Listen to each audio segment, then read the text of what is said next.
ગણિત ધોરણ 8 પ્રકરણ 6 વર્ગ અને વર્ગમૂળ ભાગ 2, જેની અંદર આપણે સ્વાધ્યાય 6.1 પ્રશ્ન 1 અને 3 ની વાત કરીશું. એની પહેલા આપણે ગયા ભાગની અંદર જે આપણે વર્ગ અને વર્ગમૂળ વિશે જે તારણો કાઢ્યા છે એની વાત કરીએ.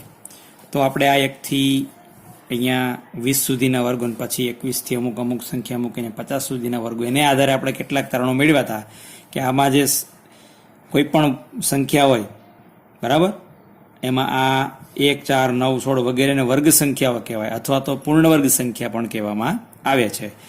જે સંખ્યા કોઈનો વર્ગ હોય એને પૂર્ણ વર્ગ સંખ્યા પણ કહેવાય. પછી 1નો વર્ગ 1 છે તો 1નું વર્ગમૂળ પણ 1, 2નો વર્ગ 4 તો 4નું વર્ગમૂળ 2 કહેવાય, 3નો વર્ગ 9 તો 9નું વર્ગમૂળ 3 કહેવાય. એવી રીતે આપણે અહીંયા આગળ વધીએ.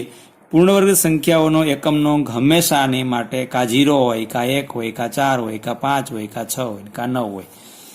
કોઈ પણ પૂર્ણાંક સંખ્યાનો એકમનો અંક 2, 3, 7 કે 8 હોઈ શકે નહીં. આપણને કોઈ સંખ્યા આપી હોય તો આપણે એના એકમનો અંક જોઈને કહી શકીએ કે એ સંખ્યા પૂર્ણવર્ગ હશે કે નહીં. હોઈ શકે અથવા ન પણ હોય, પણ જો એકમનો અંક 2, 3, 7 કે 8 હોય તો એ પૂર્ણાંક સંખ્યા હોય જ નહીં. કારણ કે એ આપણે તેના આધારે તાર્યું આટલી બધી પૂર્ણાંક સંખ્યાઓ લખી, એમાં કોઈ પણ સંખ્યાનો જે વર્ગ છે એનો એકમનો અંક 2 કે 3 કે 7 કે 8 નથી. એને આધારે આપણે તાર્યું છે. ત્યાર પછી એવું થયું કે એકી સંખ્યા હોય એનો વર્ગ હંમેશા એકી સંખ્યા હોય, બેકી સંખ્યાનો વર્ગ હંમેશા બેકી સંખ્યા હોય. તમે જુઓ, આ 1 છે એકી તો એનો વર્ગ પણ એકી, 2 છે એ બેકી સંખ્યા તેનો વર્ગ પણ બેકી, 3 એકી છે તેનો વર્ગ એકી, 4 બેકી છે તેનો વર્ગ બેકી, બરાબર. એટલે એકી સંખ્યાનો વર્ગ એકી અને બેકી સંખ્યાનો વર્ગ બેકી. એટલે કેના ઉપરથી ખબર પડે? એકમના અંક ઉપરથી. જે સંખ્યાનો એકમનો અંક એકી હોય એને એકી સંખ્યા કહેવાય, જે સંખ્યાનો એકમનો અંક બેકી હોય એને બેકી સંખ્યા કહેવાય. હવે આપણે આનો વર્ગ મેળવ્યો, બરાબર. તો આ 21નો વર્ગ મેળવ્યો તો આપણે 1 ગુણ્યા 1 કર્યા એટલે 1નો વર્ગ 1. પછી આ 2નો ગુણાકારનું બમણું કર્યું એટલે 4 આવ્યા. પછી આ બીજી સંખ્યાનો વર્ગ. એવી રીતે આપણે વર્ગ મેળવ્યો. હમણાં આપણે જ્યારે દાખલો બીજો ગણવાનો થશે ત્યારે આપણે થોડુંક વિગતવાર સમજીશું. પછી જો કોઈ સંખ્યાનો 1 0 હોય તો એનો વર્ગમાં 2 0 હોય, કોઈ સંખ્યામાં 2 0 હોય તો એનો વર્ગમાં 4 0 હોય, કોઈ સંખ્યામાં 3 0 હોય તેના વર્ગમાં 6 0 હોય. ટૂંકમાં કોઈ પણ પૂર્ણવર્ગ સંખ્યા હોય એમાં શૂન્યની સંખ્યા હંમેશા બેકી હોય, કા 2 હોય, કા 4 હોય, કા 6 હોય. ક્યારેય એકી સંખ્યામાં શૂન્ય હોઈ શકે નહીં. હવે આપણે આજે યાદ કર્યા પછી આપણે જોઈએ સ્વાધ્યાય 6.1નો પહેલો દાખલો.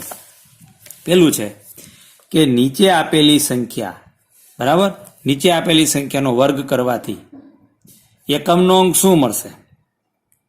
તો આપણે આનો વર્ગ કરવા માટે શું કર્યું હતું? 81નો વર્ગ કરવા માટે આનો વર્ગ કર્યો એટલે 1 ગુણ્યા 1 કર્યા એટલે 1 1 એટલે 1 આવ્યો એકમનો અંક. પછી આ બેનો ગુણાકાર 8 1 8 નું બમણું 16, 16નો છગડો વધી એવી 1. પછી 8નો વર્ગ કર્યો, 64માં 1 નાખ્યો 65, બરાબર. એટલે આવી રીતે કર્યું હતું. ટૂંકમાં 81નો વર્ગ મેળવવા માટે શું કર્યું હતું? 81નો વર્ગ મેળવવો હોય તો આમ કર્યું. આ 1નો વર્ગ એટલે 1 ગુણ્યા 1, 1 ગુણ્યા 1, એનો જવાબ કેટલો આવ્યો? 1. વત્તા એટલે પછી અહીંયા 1 ગુણ્યા 1 એટલે 1, એટલે આપણે એકમના અંકમાં 1 મૂક્યા. પછી આ બેનો ગુણાકાર 8 ગુણ્યા 1 8, 8નું બમણું 16, બરાબર, બમણું એટલે 2 વડે 16નો છગડો વધી આવી 1.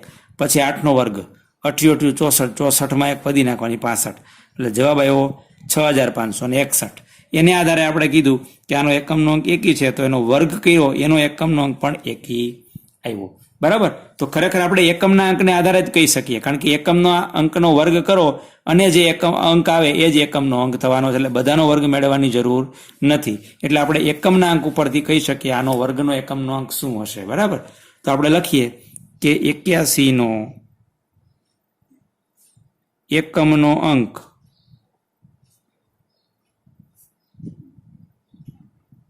એક છે, બરાબર. અને આનો વર્ગ કરવો હોય તો પેલા શું કરવું પડે? 1 ગુણ્યા 1 એટલે 1નો વર્ગ કરવો પડે. 1 ગુણ્યા 1 શું મળશે? 1 1 1. માટે 81ના વર્ગનો એટલે કે જે મળશે 81નો વર્ગ એટલે એ જે સંખ્યા મળશે એ સંખ્યાનો એકમનો અંક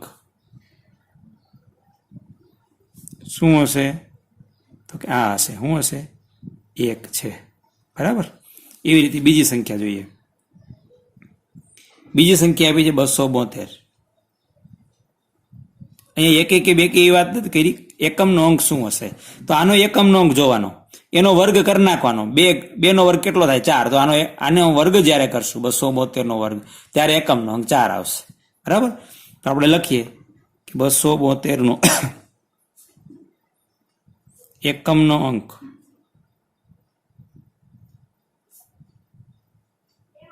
2 છે. અને પેલા શું કરવું પડે? 2 નો વર્ગ. 2 નો વર્ગ એટલે 2 ગુણ્યા 2 કેટલા થાય? 4.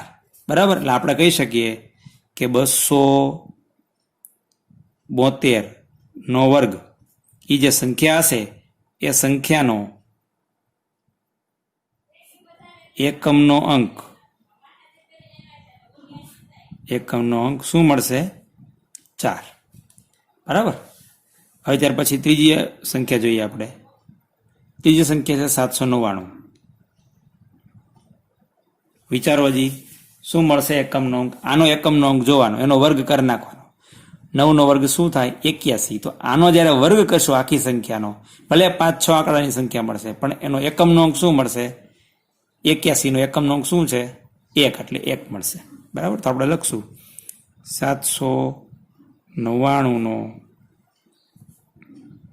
એકમનો અંક કોણ છે? 9 છે. એટલે પેલા આ સંખ્યાનો વર્ગ કરવો હોય તો એકમના અંકનો વર્ગ કરવો પડે. 9 ગુણ્યા 9, 9 કેટલા થાય? 81. એનો એકમનો અંક શું આવ્યો? 1. એટલે આપણે જ્યારે માટે 799 નો વર્ગ એ જે સંખ્યા હશે એ સંખ્યાનો એકમનો અંક શું મળશે? 1. બરાબર છે. ત્રીજું. પછી આ ચોથું છે 3853. આવડી મોટી સંખ્યા છે, એનો એકમનો અંક જોઈ લ્યો અને એનો વર્ગ કરો. એ જ આખી સંખ્યા જે છે 3853, એનો વર્ગનો એકમનો અંક મળશે. તો 3 છે, 3 નો વર્ગ 9 થાય. તો આખી સંખ્યાનો જ્યારે વર્ગ કરશું અને એ જે સંખ્યા મળશે એનો એકમનો અંક શું હશે? 9 હશે. 3853 નો એકમનો અંક 3 છે. એટલે 3 ગુણ્યા 3 એટલે કે 3 નો વર્ગ, 3 તેરી 9.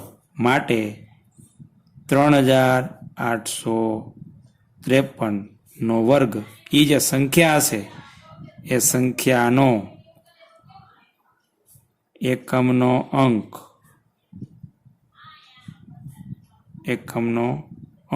શું મળશે? 9 હશે અથવા છે. બરાબર. આવી રીતે અહીંયા 4 દાખલા મેં ગણાવ્યા છે. ટોટલ આની અંદર 10 દાખલા છે. બાકીના દાખલાઓ તમારી જાતે ગણી લેવાના છે. એટલે પહેલા દાખલાની અંદર 4 દાખલા ગણાવ્યા, 6 દાખલા તમારી જાતે. હા, પણ જ્યારે એકમનો અંક 0 હોય ત્યારે એ સંખ્યાનો વર્ગ કરો તો પણ એની એકમનો અંક શું આવે? 0. કારણ કે 0 નો વર્ગ 0 થાય. બરાબર. એટલે હવે વાત કરીએ બીજા દાખલાની. દાખલો બીજો છે કે નીચેની સંખ્યાઓ માટે સ્પષ્ટ છે. શું સ્પષ્ટ છે? કે તે પૂર્ણવર્ગ સંખ્યા નથી. અહીંયા જે સંખ્યાઓ આપી છે એ પૂર્ણવર્ગ નથી. અહીંયા 8 સંખ્યાઓ આપી છે, પેલી મેં લખી છે, આ પૂર્ણવર્ગ નથી. આપણે માત્ર એનું કારણ જણાવવાનું છે. બરાબર. તો આપણે 2-3 દાખલાની અંદર જોઈએ એટલે તમને ખ્યાલ આવી જશે કે કેવી રીતે આમાં કામ કરવાનું છે. દાખલો પહેલો છે 1057. તો આપણે લખીએ કે 1057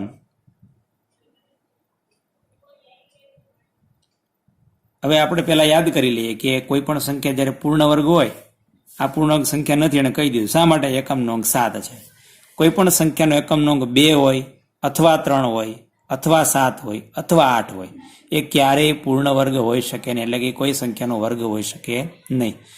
જો કોઈ સંખ્યા પૂર્ણવર્ગ હોય તો એનો એકમનો અંક કા 0 હોય, કા 1 હોય, કા 4 હોય, કા 5 હોય, કા 6 હોય ને કા 9 હોય. આની સિવાય કોઈ હોઈ શકે નહીં. આપણે લખશું 1057 નો એકમનો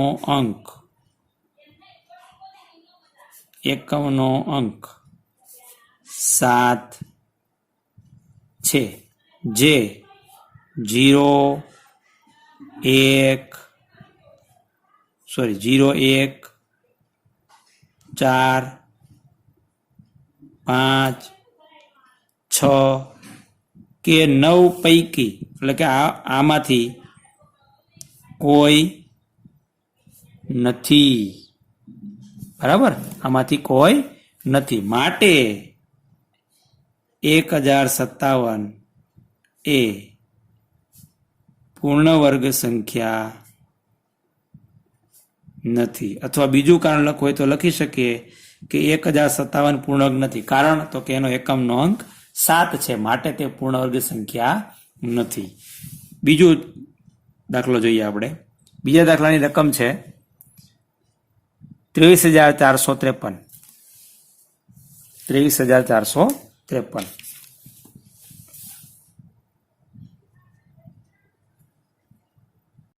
તો અહીંયા પણ એકમનો અંક 3 છે, માટે પૂર્ણાંક સંખ્યા નથી. આવું પણ લખી શકાય કે 23,453 નો એકમનો અંક 3 હોવાથી તે પૂર્ણાંક સંખ્યા નથી. અથવા તો આવું કારણ લખી શકાય કે 23,453 નો એકમનો અંક 3 છે, જે 0 1 4 5 6 કે 9 પૈકી કોઈ નથી.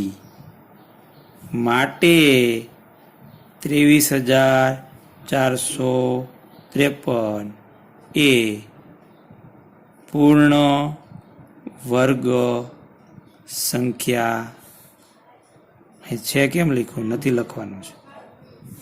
પૂર્ણ વર્ગ સંખ્યા નથી. બરાબર, એનું કારણ છે. ત્રીજી સંખ્યા છે 7,928. આ દાખલો તમારે જાતે ગણી લેવાનો છે. 7,928 આ તમારી જાતે ગણવાનો છે. ચોથો દાખલો જોઈએ. ચોથા દાખલાની રકમ છે 64,000. હવે શૂન્ય વાળો એક દાખલો ગણાય એટલે તમને ખબર પડી જાય કે એકમનો અંક 0 હોય તો એ પૂર્ણાંક સંખ્યા હોઈ શકે, પણ શૂન્યની સંખ્યા બેકી હોવી જોઈએ. અહીંયા કેટલી છે? 3, એટલે એકી સંખ્યા છે, માટે પૂર્ણ વર્ગ સંખ્યા નથી. બરાબર, તો આપણે અહીંયા લખીએ આનું કારણ કે 64,000 માં શૂન્યની સંખ્યા એકી છે. બરાબર, એકી છે. આપણે લખી શકીએ કારણ કે પૂર્ણ વર્ગ સંખ્યામાં શૂન્યની સંખ્યા બેકી હોય. કારણ કે પૂર્ણ વર્ગ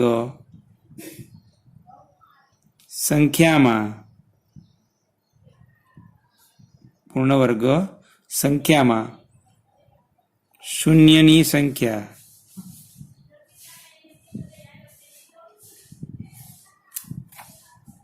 બેકી હોય. માટે 64,000 એ પૂર્ણ વર્ગ સંખ્યા નથી. બરાબર, આવી રીતે આપણું કારણ લખી શકીએ. આવી રીતે બીજો દાખલો છે. બાકીના દાખલા છે તમારી જાતે ગણી લેવાના છે. બરાબર, હવે ત્યાર પછી ત્રીજો દાખલો છે કે નીચે આપેલી સંખ્યાઓમાંથી કઈ સંખ્યાનો વર્ગ કરતા મળતી સંખ્યા એકી સંખ્યા હશે. હવે એના માટે આપણે જાણીએ છીએ કે જે સંખ્યા એકી હોય એનો વર્ગ કરો તો એકી સંખ્યા મળે, જે સંખ્યા બેકી હોય એનો વર્ગ કરો તો બેકી સંખ્યા મળે. એ આપણે નોંધ લખવી હોય તો લખી દઈએ, લખવાની જરૂર નથી, પણ યાદ રાખવાની છે.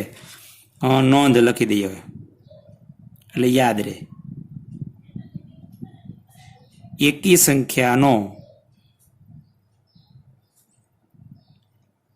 સંખ્યાનો વર્ગ એકી સંખ્યા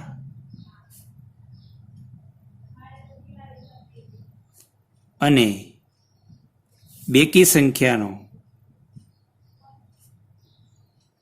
સંખ્યાનો વર્ગ બેકી સંખ્યા હોય છે. આ નોંધ છે, યાદ રાખવા માટેની વાત છે. હવે આપણે લખીએ પહેલો દાખલો શું છે? 431. આપણે લખશું કે 431 એકી સંખ્યા છે, તેનો વર્ગ પણ એકી સંખ્યા છે. 431 એ એકી સંખ્યા છે, માટે 431 નો વર્ગ જ્યારે કરશું અને મેળવશું ત્યારે પણ એની સંખ્યા એકમનો અંક શું આવશે? એકી સંખ્યા. એટલે સંખ્યા પણ એકી થશે. માટે 431 નો વર્ગ પણ એકી સંખ્યા હશે. બરાબર.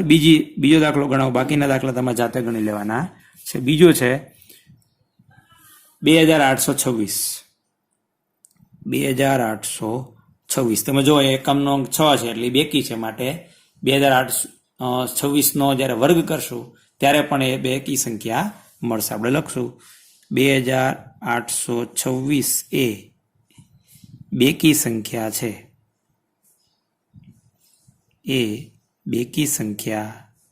છે. માટે 2826 નો વર્ગ પણ બેકી સંખ્યા હશે. આની પછીના 2 દાખલાઓ છે આની અંદર, એ તમારી જાતે ગણી લેવાના છે. અહીંયા આપણે આ 3 દાખલાઓની વાત કરી. બાકીના દાખલાઓના પછીના ભાગની અંદર જોઈએ.